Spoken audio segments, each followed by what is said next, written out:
The auction block on Zira Station reeked of desperation and decay. Morgan Meyer pulled his hood lower, masking his features from the harsh glare of the overhead lights. The makeshift market had been established in what was once a grand docking bay, now fallen into disrepair like the rest of the orbital platform circling the dead moon. Exposed wiring dangled from the ceiling, and patches of mold spread across the walls like alien constellations. Morgan didn't want to be here. No decent person would. But decent people were rare in this corner of space, and he had long ago learned that knowledge sometimes required walking dark paths. As a linguistic scholar specializing in ancient tongues, Morgan had been exiled from the Union's Central Academies 5 years earlier. His crime, suggesting that pre-Union civilizations might have possessed knowledge worth preserving. Such heresy was enough to strip him of position and standing. Now he wandered the fringe systems, collecting fragments of forgotten languages and histories that the Union's purges had failed to eradicate completely. Zira Station represented the worst of humanity's expansion into the stars, a lawless trading post where anything could be bought or sold, including people.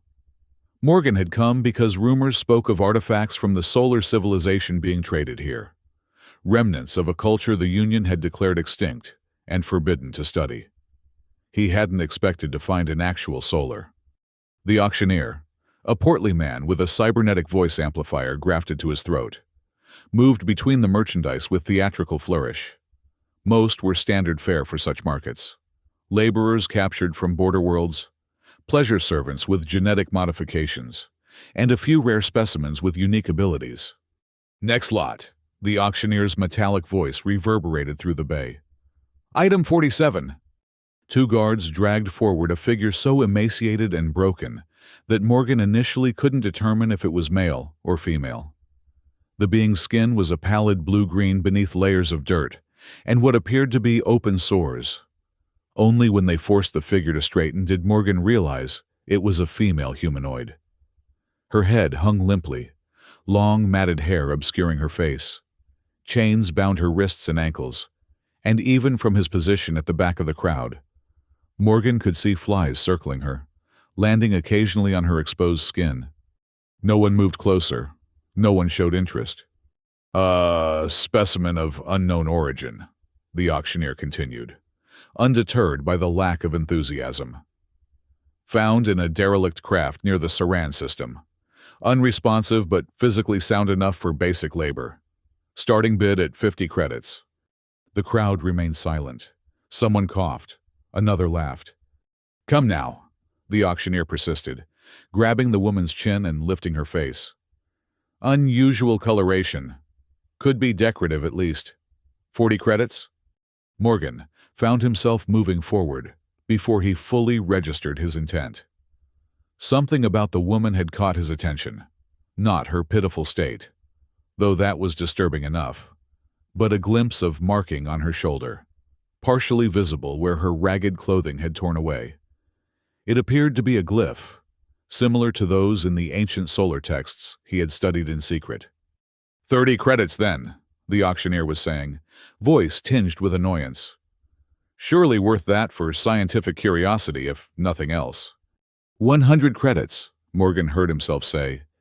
The crowd parted, heads turning to identify the unexpected bidder. The auctioneer's eyebrows rose in surprise, then quickly settled into a practiced smile. 100 from the gentleman in the back. Do I hear 110? Silence fell again. The flies continued their orbit around the woman, the only movement in the suddenly still room. Going once, going twice. The auctioneer seemed disappointed but resigned. Sold for 100 credits to Morgan Meyer, he supplied, approaching the platform and activating his credit transfer. As he completed the transaction, one of the traders nearby spat on the floor. Waste of credits. That thing's half dead already. Morgan ignored him, focusing instead on the woman as the guards released her chains, leaving only a restraint collar around her neck with a control lead that they handed to him. Up close, her condition was even worse than he had initially assessed.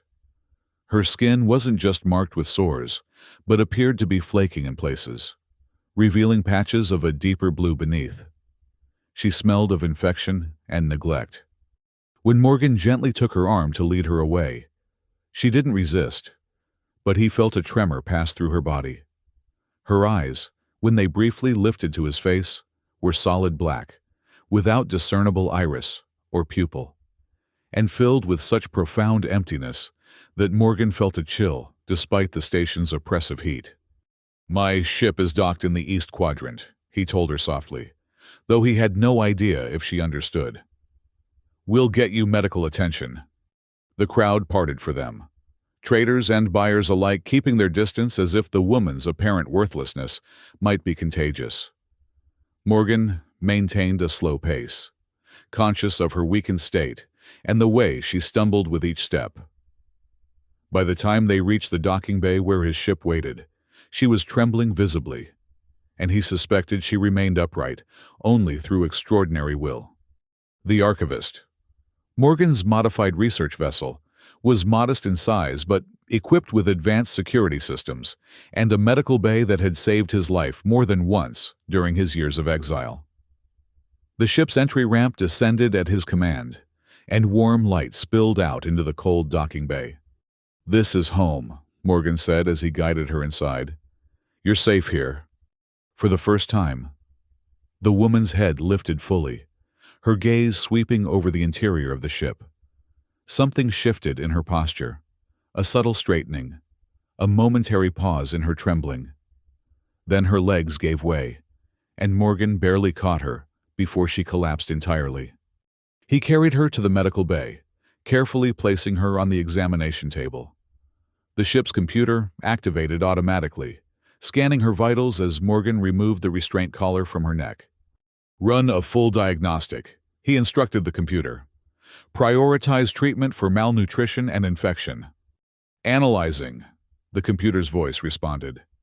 "Subject displays severe dehydration, multiple bacterial infections, evidence of prolonged malnutrition, and extensive cellular damage of unknown etiology. Recommend immediate fluid replacement, broad-spectrum antibiotics, and nutritional supplements. Warning: genetic profile contains significant anomalies. Subject is not human." "I'm aware," Morgan replied, already gathering supplies from the medical cabinet. "Proceed with treatment, but avoid any genetic modification or invasive procedures." As the medical system began administering treatment through automated IVs and dermal applicators, Morgan turned his attention to the marking he had glimpsed earlier. Gently shifting the torn fabric on her shoulder, he exposed the complete glyph, a complex pattern of interlocking circles and angular lines that pulsed faintly with a pale blue luminescence. The design was unmistakably solar in origin, similar to those found in the few fragments of their writing that had survived the Union's purges. According to official Union history, the solar civilization had been a minor spacefaring culture that had died out during the Great Expansion 3 centuries earlier.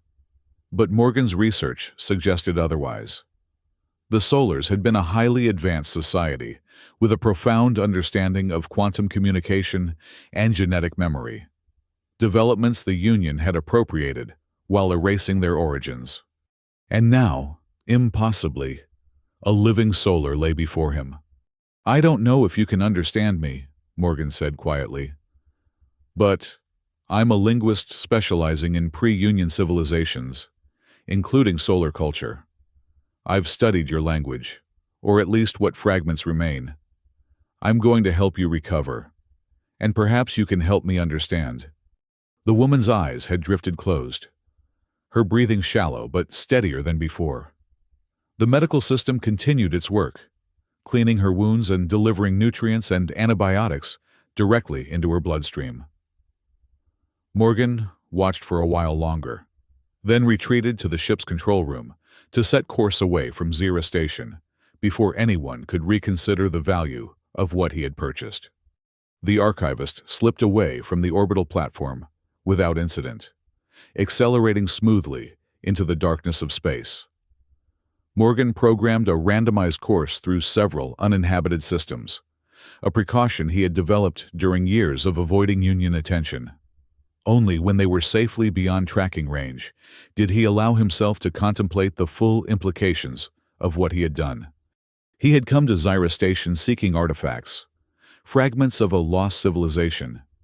Instead, he had found a living repository of the knowledge he had spent his career pursuing. If she survived, if she could communicate, if she chose to trust him after what humanity had already done to her. Those were significant ifs, and Morgan knew better than to count on favorable outcomes. For now, he would focus on her physical recovery and create an environment where she might eventually feel safe enough to interact. When he returned to the medical bay hours later, he found her awake, sitting perfectly still on the edge of the examination table. The medical system had completed its initial treatment, cleaning her wounds and administering the most critical interventions. Her skin, now free of dirt and partially healed, displayed a more vibrant blue-green color with an almost translucent quality in the thinner areas around her joints and neck. She watched him enter with those bottomless black eyes, her face expressionless. "The treatment seems to be helping," Morgan observed, maintaining a respectful distance. "Are you in pain? The system can provide additional analgesics if needed." No response. Not even a flicker of recognition that he had spoken. Morgan switched tactics, approaching a console and bringing up an image of a solar glyph similar to the one on her shoulder. "This symbol, it represents communication in the solar language, doesn't it? A connection between minds." Her gaze shifted to the display, lingering on the glyph. For several heartbeats, nothing happened. Then her lips parted, and a soft sound emerged. Not a word, but a musical note, pure and crystalline, hanging in the air between them like a physical presence. Morgan felt the hair on his arms rise. The sound resonated at a frequency that seemed to bypass his ears and vibrate directly within his skull. It lasted only a moment before fading. But in its wake, he was left with an inexplicable sense of recognition, as if he had heard a word in a language he had forgotten he knew. "That was solar speech," he said, barely containing his excitement. "The harmonic language. I've read theoretical descriptions, but there are no recordings. The Union destroyed them all." She made no further sound, but her posture had changed subtly. She was watching him more intently now, assessment replacing vacancy in her gaze. "My name is Morgan Meyer," he said, touching his chest. Then he pointed to her, raising his eyebrows in question. She remained silent, but her hand moved to the glyph on her shoulder, fingers tracing its pattern. "Is that your name?" Morgan asked. "Or your designation?" Again, no verbal response. But she continued tracing the pattern, her movements becoming more deliberate, as if trying to communicate through the gesture itself. Morgan nodded slowly. "All right, we'll work on communication. For now, you need rest and nourishment. I've prepared quarters for you, with a door that locks from the inside." He emphasized this last point, wanting her to understand she wasn't a prisoner here. He led her to a small but comfortable cabin adjacent to the medical bay. It contained a bed, basic amenities, and a terminal connected to the ship's library, although restricted from navigation and communication systems as a basic security measure. "Food and water," Morgan indicated a dispenser in the wall. "Bathroom facilities through there. Rest as much as you need. I'll check on you periodically, but you have complete privacy otherwise." As he turned to leave, she made a sudden movement, her hand catching his wrist. Her touch was cool and dry, her fingers stronger than her emaciated frame suggested. Morgan froze, unsure of her intent. But when he looked back at her face, he saw something new there, a question, perhaps even a plea. She released him just as quickly, stepping back as if startled by her own action. Then, with deliberate slowness, she pressed her palm flat against the center of her chest and bowed her head slightly. "You're welcome," Morgan replied, understanding the gesture of gratitude. "And thank you for trusting me this far. I know it can't be easy." That night, as Morgan reviewed his research notes on solar culture, he found his thoughts continually returning to the woman sleeping in the cabin nearby. Official Union records claim the solar civilization had been completely eradicated 3 centuries ago. Yet here was living proof of their continued existence. It raised countless questions. Had some solars survived in hiding all this time? Was she perhaps in suspended animation until recently? And most pressingly, how had she ended up on a slave trader's block at Zyra Station? The answers would have to wait. Recovery came first, both physical and psychological. Morgan had seen enough trauma in the border worlds to recognize the profound withdrawal in her manner. Whatever she had endured before Zyra Station had left deep wounds that went beyond the physical.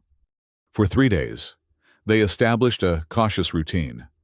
Morgan provided meals and fresh medical treatments, speaking to her in soft tones about neutral topics, describing the stars they passed, explaining the functions of various ship systems, sometimes reading aloud from linguistic texts.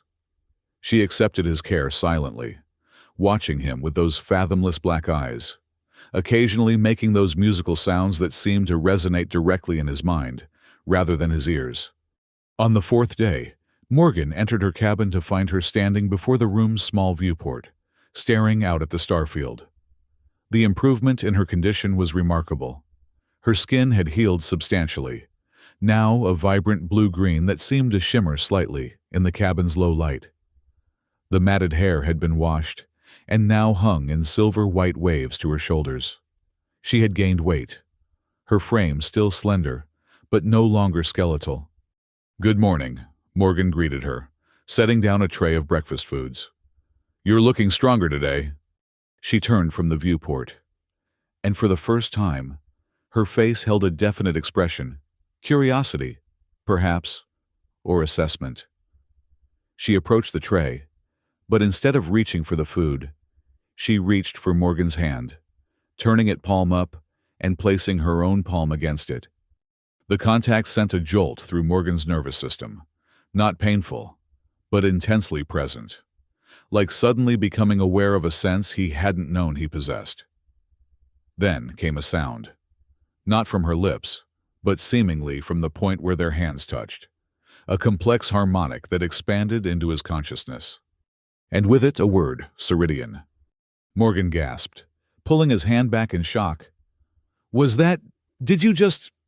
She tilted her head, then touched her chest, the same gesture he had used days before when introducing himself. "Ceridian," she said aloud, her voice rough from disuse, but the word unmistakable. "Ceridian," Morgan repeated, a smile spreading across his face. "That's your name." She nodded once, a deliberate human gesture that seemed studied rather than natural. Then she pointed to him. "Morgan Meyer," she said, the syllables precisely articulated. "Yes," Morgan laughed, barely containing his excitement. "You understand English? You've been understanding me all along?" Ceridian shook her head, then pointed to her ear, made a flowing gesture with her hand, and pointed to her head. The meaning was clear enough. She didn't understand his language through hearing it, but through some other means of perception. The solar harmonic language, Morgan realized. It's not just communication, it's comprehension. You can translate somehow, through direct neural interpretation? She nodded again, then hesitantly formed words. "Your sound shapes, I learned to match them." Her syntax was strange, but the meaning came through. Morgan's mind raced with the implications. The solar language had been theorized to work directly on neural pathways, bypassing conventional linguistic processing. Some scholars had even suggested it might allow direct mind-to-mind communication, though such theories had been dismissed as mysticism by the Union. "This is extraordinary," Morgan said. "Would you be willing to teach me more about your language? About solar culture. Ceridian regarded him silently for a long moment, her expression unreadable. Then she gestured to the food tray. First, strength and body, then, memories. They ate together, and for the first time, the silence between them felt companionable rather than strained.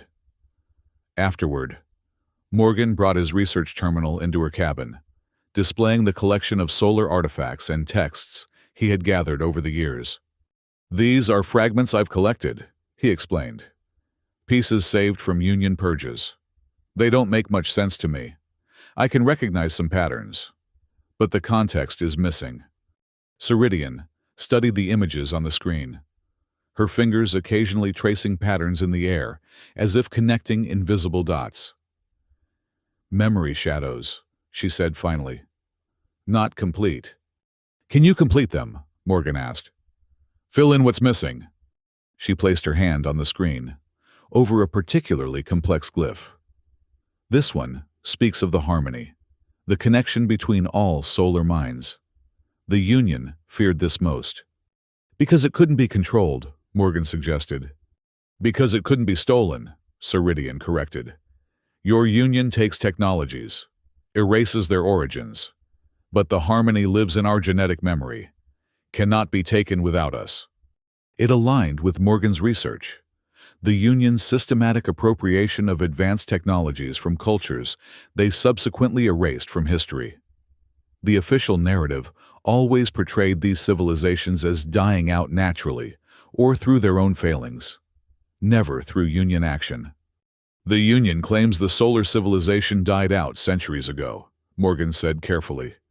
Yet here you are. Ceridian's expression darkened. Not died, murdered, hunted, few escaped. She touched the glyph on her shoulder. I carry the memory seed, last of the memory keepers. Memory seed? Complete genetic archive. All solar knowledge, history, art. Here. She tapped her temple, sleeping until awakened by the proper sequence. Morgan leaned forward, fascinated. And you can access this archive? Partially. Damaged in captivity.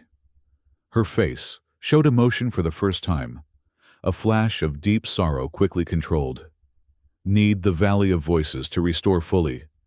What is the Valley of Voices? Where is it? Hidden. Safe. Ceridian's expression became guarded again. Why do you help me, Morgan Meyer? What do you seek? It was a fair question. Morgan considered his answer carefully, aware that her trust remained fragile. Initially, knowledge. I've dedicated my life to preserving what the Union tries to erase. Languages, cultures, histories. But now, he hesitated, searching for words that would convey his evolving motivation. Now, I want to help you for your own sake. Because what was done to you, what's been done to your people, is wrong. And because every extinction impoverishes us all. Ceridian studied him. Those black eyes, seeming to look through his surface thoughts to something deeper. Finally, she nodded. Tomorrow, I will show you the first memory song. Then you decide if you still wish this path. That night, Morgan couldn't sleep. His mind buzzed with the day's revelations and the promise of what tomorrow might bring. He had sought knowledge of the solars for most of his adult life, driven by academic curiosity and a contrarian's resistance to Union orthodoxy. Now, he faced the possibility of accessing not just fragments, but the complete cultural memory of a civilization the Union had tried to eradicate. It was the opportunity of a lifetime. It was also, undoubtedly, extremely dangerous. If the Union discovered he was harboring a solar, especially one carrying their complete cultural archive, the response would be swift and terminal. Morgan had already been exiled for merely suggesting the value of pre-Union knowledge. Actively preserving what the Union had attempted to destroy would be considered high treason. Yet, as he lay awake, watching the starlight pattern his ceiling, Morgan realized his concerns were shifting. He worried less about the risks to his research and more about the danger to Ceridian herself. She had survived unimaginable trauma, preserved her people's memory through what must have been horrific circumstances, only to end up chained and discarded on an auction block where no one but flies showed interest in her existence. Until him. The thought carried a weight of responsibility he hadn't anticipated when he'd placed that impulsive bid. Morning found him resolved. Whatever path Ceridian offered, he would follow it, not just for knowledge, but for justice. When he entered her cabin, Ceridian was seated cross-legged on the floor, eyes closed, hands resting palm up on her knees. The glyph on her shoulder glowed more intensely than before, pulsing in a steady rhythm like a heartbeat. "I'm ready," Morgan said quietly. Ceridian opened her eyes and gestured for him to sit facing her. The first memory song is called Genesis of Stars. It tells of our beginning. She extended her hands, palms up. "Place your hands on mine. Open your mind to the harmonics." Morgan sat and placed his palms against hers. Immediately, he felt that strange resonance again, stronger this time, a vibration that seemed to connect them at some fundamental level. Then Ceridian began to sing. The sound defied description in any human language Morgan knew. It began as a single pure note that split into harmonics, then into counterpoints that shouldn't have been possible from a single voice. The tones moved through and around each other, creating patterns that seemed to exist in multiple dimensions simultaneously. But more extraordinary than the sound itself was what it created in Morgan's mind. Images formed, not like memories or imagination, but vivid projections that engaged all his senses. He saw a world of crystalline cities, floating among clouds of impossible colors. He felt the warmth of 3 suns on his skin. He smelled air rich with spices he had never encountered. And he understood. The harmonic language conveyed not just concepts, but complete experiences, emotional contexts, cultural references, historical significance, all simultaneously, without the sequential limitations of human speech. The experience lasted perhaps 5 minutes, though time seemed meaningless within the harmonic trance. When Ceridian's song faded and Morgan opened eyes, he hadn't realized he'd closed. He found his face wet with tears. That was... Words failed him. How could he describe experiencing an alien sunrise from within the perception of a people who experienced color in wavelengths beyond human vision? "The beginning only," Ceridian said softly. "Our genesis, before the Union discovered us." Morgan wiped his face, struggling to process the experience. "I've never felt anything like that. It's not just communication. It's complete transference of experience." "This is the harmony," Ceridian confirmed. "All solars shared this connection. We had no need for deception or misunderstanding. All thoughts were music. All music was thought. And the Union destroyed this." Morgan's academic detachment was crumbling in the face of what he had just experienced. Why? Such a civilization could have taught humanity so much. "Because we would not be controlled," Ceridian said simply. "The Union demands assimilation. We offered partnership. They chose extinction instead."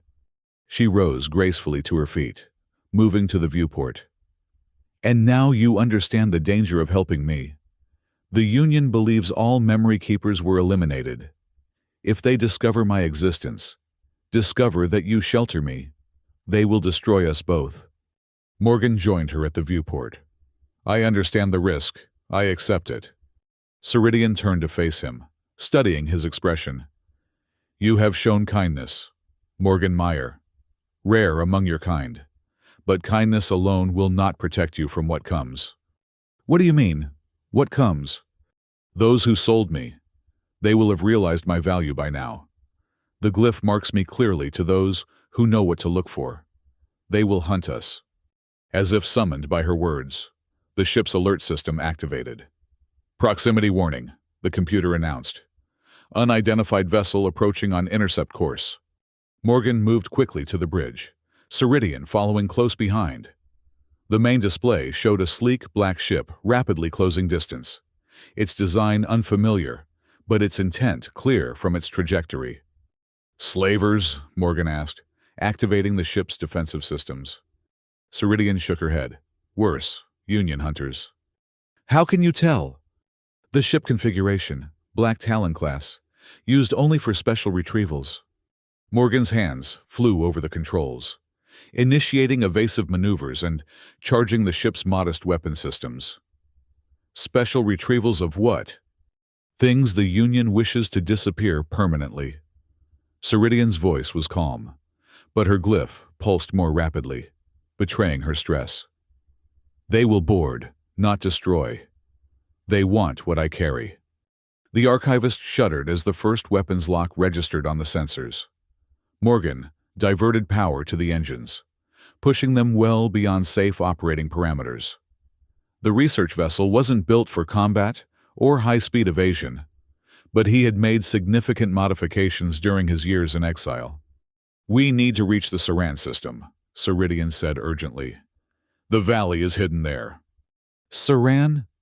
That's a dead system. Just gas giants and a burned-out star."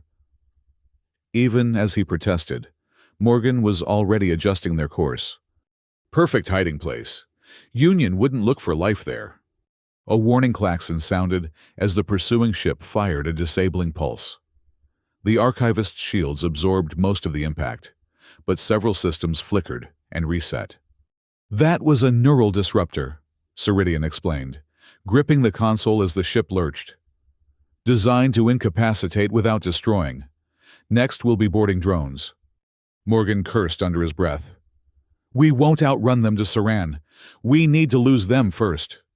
He executed a risky maneuver, diving toward a nearby asteroid field. The pursuing ship followed, its superior engines easily keeping pace. As they weaved between the massive rocks, Morgan accessed a hidden control panel beneath the navigation console. "I modified the engines with a short-range quantum jump capability," he explained. "Technically illegal in Union space. It will burn out after one use, but it might give us the distance we need." Ceridian nodded, understanding. "Ready?" Morgan waited until they were deep in the asteroid field, then activated the quantum drive. Space distorted around them, stretching and compressing in nauseating waves. For 3 endless seconds, reality itself seemed uncertain. Then, with a violent shudder, the archivist emerged on the other side of the asteroid field, sensors temporarily blinded by the quantum interference.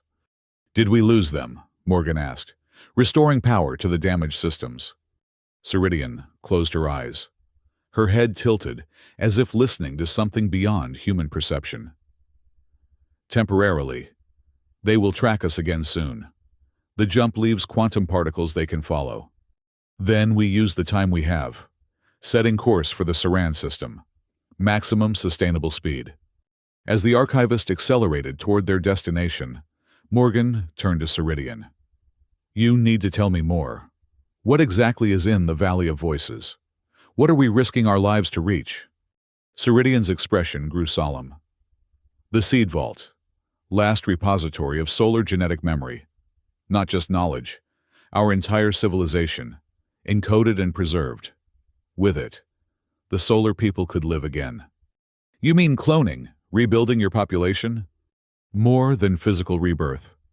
The vault contains memory activation sequences, harmonic patterns that awaken the genetic memory. A solar born from these seeds would carry our complete cultural inheritance, activated upon maturity." Morgan considered this as he monitored their progress. "And you believe this vault remains undisturbed after 3 centuries? "It is protected, hidden beneath the surface of Saran 9, masked by radiation and magnetic interference. Only a memory keeper can find it. Only a memory keeper can open it." The implications were staggering. Not just the preservation of knowledge, which alone would have justified the risk to Morgan, but the potential resurrection of an entire civilization. A people the Union had deliberately erased from history. "The Union will never allow it," Morgan said, thinking aloud. If they learn of the vault's existence, they'll destroy it completely.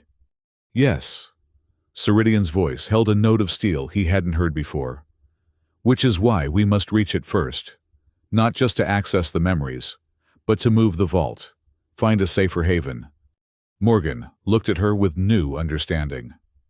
This wasn't just about her personal survival, or even the preservation of her cultural memory. Ceridian was on a mission, perhaps the most important mission any being had undertaken in centuries. And now it was his mission too. The journey to the Saran system took 3 days of constant vigilance. Morgan pushed the archivist's engines to their limits, while carefully managing their energy signature to avoid detection. Ceridian spent much of the time in deep meditation, her glyph pulsing with increasing brightness as they approached their destination. During rest periods, she shared more memory songs with Morgan, carefully selected glimpses into solar history, science, and art. Each experience left him more convinced of the importance of their mission. The Solars had developed technologies and philosophies that diverged radically from human approaches. Their understanding of consciousness itself, reflected in their harmonic language, suggested possibilities that Union science had never explored, or had deliberately suppressed. On the third day, as they entered the outer reaches of the Saran system, Ceridian emerged from her quarters with renewed purpose. Her physical transformation was now complete. Her skin, a vibrant blue with an almost luminous quality. Her movements, fluid and assured. The sickly, broken creature from the auction block was gone, replaced by a being of unmistakable power and presence. "We are being followed again," she announced without preamble. "They have found our trail." Morgan checked the sensors, which showed nothing. "Are you certain? The system isn't detecting any pursuit." "I feel them. 3 ships now. They have called reinforcements." She placed her hand on the navigation console. "We must hurry. Set course for Saran 9, the third moon." The gas giant Saran 9 loomed ahead, a swirling mass of toxic clouds encircled by a series of small, airless moons. As they approached, sensors detected extreme radiation levels and magnetic disturbances that interfered with the ship's systems. "This is a defensive measure," Ceridian explained. "The vault's location distorts scanning technology. We must navigate visually from here." Morgan disengaged the automated systems and took manual control of the ship. Following Ceridian's directions, he guided the archivist into a deteriorating orbit around the third moon, a barren, crater-marked sphere that appeared utterly lifeless. "There." Ceridian pointed to a particularly dark region near the moon's equator. "The Veil of Echoes, land within the central crater." As they descended through the thin atmosphere of dust and radiation, Morgan's sensors finally registered what Ceridian had sensed earlier: 3 Union vessels entering the system, moving with purposeful speed towards Saran 9. "We have company," he warned, accelerating their descent. "ETA to landing?" 4 minutes, Ceridian replied, her voice tense. "They will be upon us before we reach the vault entrance." Morgan made a swift decision. "I'll hold them off. Once we land, you proceed to the vault while I deal with the pursuit." "No." Ceridian's response was immediate and firm. "The vault will not open to me alone.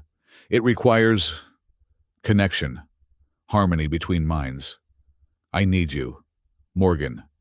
The implication was clear. Whatever process awaited them in the vault, it would require both of them to complete it. Morgan nodded his understanding and focused on the landing approach, pushing the ship's thrusters beyond safe limits to increase their lead. The archivist touched down hard on the crater floor, kicking up clouds of metallic dust that briefly obscured their view. As the dust settled, Ceridian pointed to a formation of dark rocks at the crater's edge. "There! The entrance is hidden within." They donned environmental suits. The moon's atmosphere was technically breathable, but laced with radiation and metallic particles that would damage human lungs. Ceridian's physiology seemed better adapted to the harsh conditions, but she accepted the suit without comment. As they exited the ship, the ground beneath their feet trembled slightly, as if responding to their presence. Ceridian led the way toward the rock formation, moving with certainty despite the seemingly featureless terrain. Morgan followed, dividing his attention between their path and the sky above, where the Union ships would soon appear. The rock formation proved to be more than it appeared. What looked like natural geology from a distance revealed intricate patterns up close, subtle lines and curves that formed enormous glyphs, similar to the one on Ceridian's shoulder. She placed her hand on a particular intersection of lines, and the glyph on her skin flared in response. A low, harmonic tone emanated from the rocks, rising in pitch and complexity until it resonated at a frequency that made Morgan's teeth ache, despite the protection of his helmet. Then, silently, a section of the formation receded, revealing a downward-sloping passage. "Quickly!" Ceridian urged, already moving into the opening. "The entrance will respond to Union biopatterns by sealing permanently." They had barely entered the passage when the first Union ship appeared overhead, its searchlights cutting through the dusty atmosphere. Morgan hesitated, looking back at the archivist, his home for the past 5 years, containing all his research and possessions. "Let it go," Ceridian said gently. "What awaits below is worth more than any artifact." Morgan nodded and followed her into the passage as it began to seal behind them. The last glimpse of the surface showed Union landing craft descending toward the crater. The passage led them deep beneath the moon's surface, illuminated by a soft blue bioluminescence that grew from the walls themselves. The material wasn't rock, Morgan realized, but some form of engineered substance that responded to their presence, brightening as they passed and dimming behind them. "Living architecture," Ceridian confirmed, noting his interest. "It recognizes solar genetic patterns and responds accordingly." After descending for what seemed like kilometers, the passage opened into a vast chamber that took Morgan's breath away. The ceiling arched hundreds of meters overhead, supported by crystalline columns that pulsed with multicolored light. The floor was a mosaic of intricate glyphs that shifted and flowed like liquid beneath their feet. And at the center of the chamber stood a structure that defied easy description, a spiraling tower of interconnected spheres, each containing what appeared to be a swirling nebula of light and energy. "The Seed Vault," Ceridian said, her voice filled with reverence. 3 centuries dormant, waiting for a memory keeper to return. Morgan removed his helmet, finding the air unexpectedly sweet and pure. "It's incredible. What are those spheres?" "Memory repositories. Each contains the complete genetic and cultural memory of a solar lineage. 27 lineages preserved, the entire diversity of our people." She approached the central structure, placing her hand on a control panel that activated at her touch. Holographic displays appeared, showing sequences of glyphs and harmonic patterns represented visually. Ceridian's fingers moved across the controls with practiced ease, despite having never visited this place before. "Genetic memory," Morgan murmured in understanding. "You know how to operate it because the knowledge is encoded in your DNA." "Yes, activated by the harmonic resonance of this chamber." Ceridian continued working, her movements becoming more urgent. "The Union forces will find another entrance. We have little time." "What exactly are we doing? You mentioned moving the vault?" "First, I must complete the connection. My memory archive is damaged from captivity. I need to synchronize with the master archive to restore what was lost." She turned to him, her expression grave. "And I need your help for the final sequence." A distant rumble shook the chamber, impact tremors from the surface. The Union forces had begun their assault on the moon, perhaps using explosives to locate other entrances to the underground complex. "What do you need me to do?" Morgan asked, ignoring the tremors. Ceridian guided him to a specific position before the central structure. The vault was designed with safeguards. Final activation requires a harmonic duet, two minds in perfect synchrony. Traditionally, two memory keepers would perform this function, but you're the last, Morgan finished for her. Yes. However, our connection through the memory songs has prepared you. Your mind has begun to understand harmonic patterns. She took his hands in hers.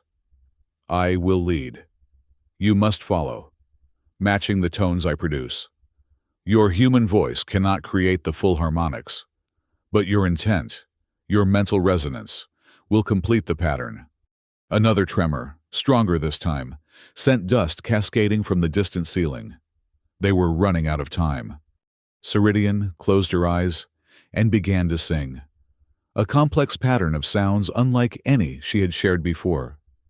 The notes seemed to take physical form in the chamber, creating visible ripples in the air that spiraled toward the central structure. Morgan listened intently, allowing the pattern to form in his mind before attempting to join. When he did, his voice sounded thin and inadequate to his ears. But Ceridian squeezed his hands encouragingly, and he continued. As their voices twined together, the central structure began to respond. The spheres rotated faster, their internal nebulae brightening. Lines of light emerged from each sphere, connecting to the glyph on Ceridian's shoulder, which now blazed with blue-white intensity. Morgan felt something happening within his mind, an expansion of awareness, as if new neural pathways were forming with each note he sang. The harmonic patterns became easier to follow, his voice finding resonances he hadn't known it could produce. The chamber filled with light and sound, building toward some imminent climax. Then, with a final surge of harmony, the central structure released a pulse of energy that enveloped them both. Morgan felt knowledge flooding into his consciousness, not just concepts but complete understanding of solar history, science, art, and philosophy. It was overwhelming, magnificent, and terrifying all at once. When the pulse faded, Ceridian lowered her hands, her eyes shining with a new clarity and purpose. It is done. The archive is complete again. Morgan struggled to integrate the vast influx of information, his mind reeling from concepts that no human had contemplated before. What happens now? Before Ceridian could answer, a massive explosion shook the entire chamber. Chunks of ceiling crashed to the floor as dust filled the air. The Union forces had found them. Now we ensure the seeds survive, Ceridian said, turning back to the control panel. Her hands moved with increased speed and certainty. The vault has defenses. I've activated them, but they won't hold forever. Morgan moved to her side. How do we move the entire structure? It must weigh tons. We don't move the physical structure. Ceridian gestured to a small, crystalline device that had emerged from the control panel. This is the key. It contains the activation protocols and coordinates for all seed repositories throughout former solar space. There are others. Morgan, this is not the only vault, merely the most complete. She pressed the crystal into his hand. You must take this. If we're separated, you can find the others. Activate them. We won't be separated, Morgan insisted. But even as he spoke, another explosion rocked the chamber, closer this time. The sound of energy weapons echoed down distant passages. Ceridian worked frantically at the controls. I'm initiating emergency protocols. The vault will scatter. Each memory sphere will be ejected to a different location. Coordinates encoded in the key you hold. The Union may find this chamber, but they'll find it empty. And us? What's our escape route? Ceridian paused, meeting his eyes directly. There is a portal network connected to this chamber. It will transport us to safety. But, she hesitated. The destination is random, selected from former solar outposts. I cannot control where we will emerge. Morgan understood the implication. They would be safe from immediate pursuit, but they would also be stranded, possibly far from known space, with no guarantee of finding their way back to civilized systems. The choice was simple.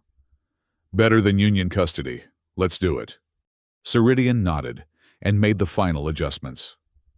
The central structure began to disassemble, each memory sphere detaching and enveloping itself in a protective field. One by one, they vanished, not with a flash or sound, but simply ceasing to exist in this space as they were transported elsewhere. The sounds of Union forces grew louder, boots on stone, weapons being primed, voices calling coordinates. They had minutes at most. "The portal is ready," Ceridian announced, indicating a platform that had appeared at the edge of the chamber. "Once activated, we will have seconds to enter before it collapses." They moved to the platform, the crystal key clutched tightly in Morgan's hand. Ceridian placed her palm on a control node, and a field of shimmering energy began to form. At that moment, the first Union soldiers burst into the chamber, black armored figures carrying heavy weapons, their faceplates reflecting the chaotic lights of the disassembling vault. "Now!" Ceridian shouted, pulling Morgan onto the platform as weapons fire erupted around them.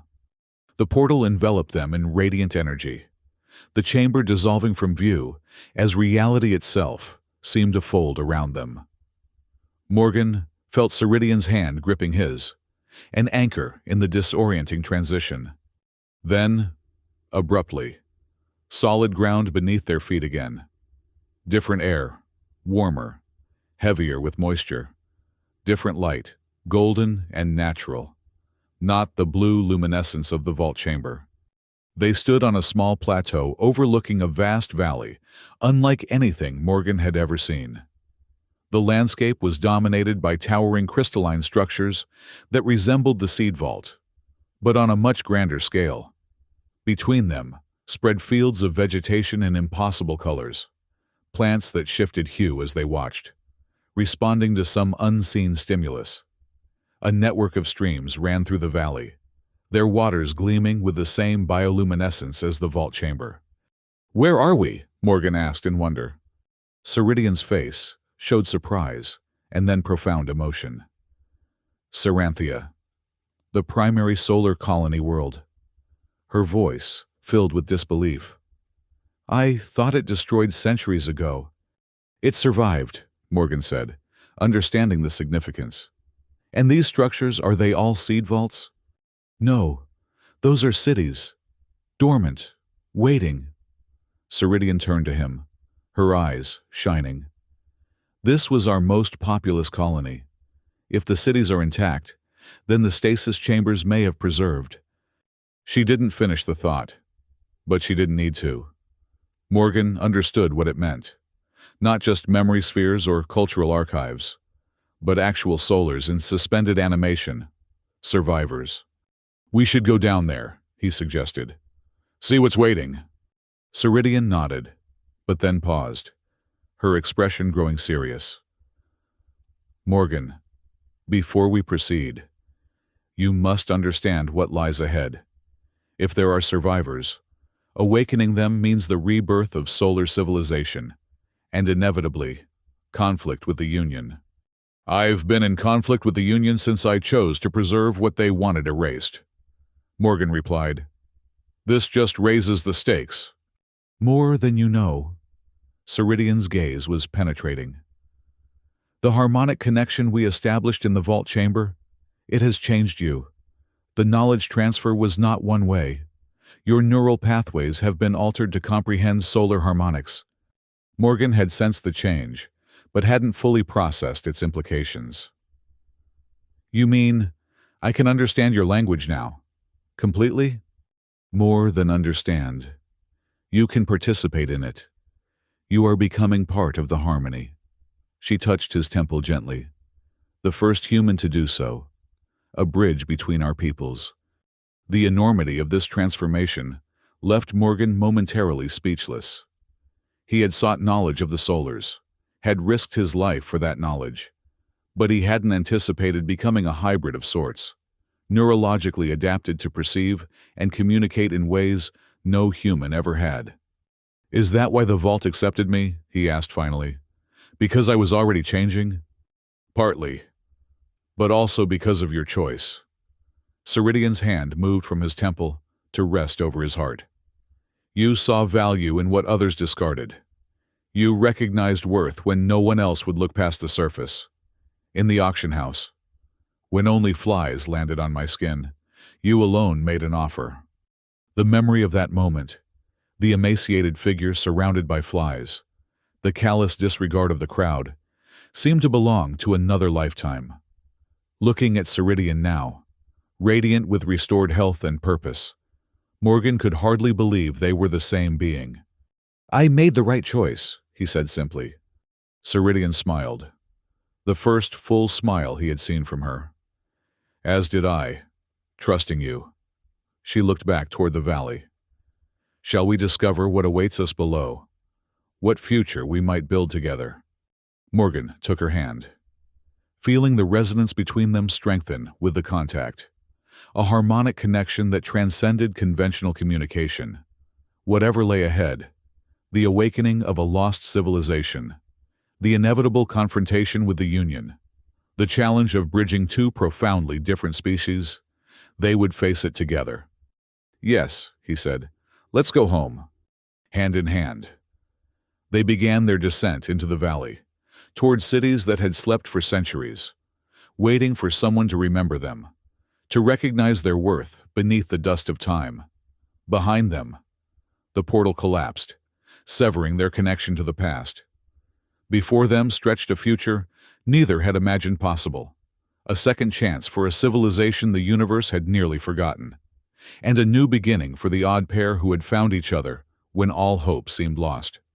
In the distance, something stirred within the crystalline spires, systems awakening, responding to the presence of a memory keeper after centuries of dormancy. Life returning to a world long thought dead. And above, in the golden light of an alien sun, no flies circled, only promise.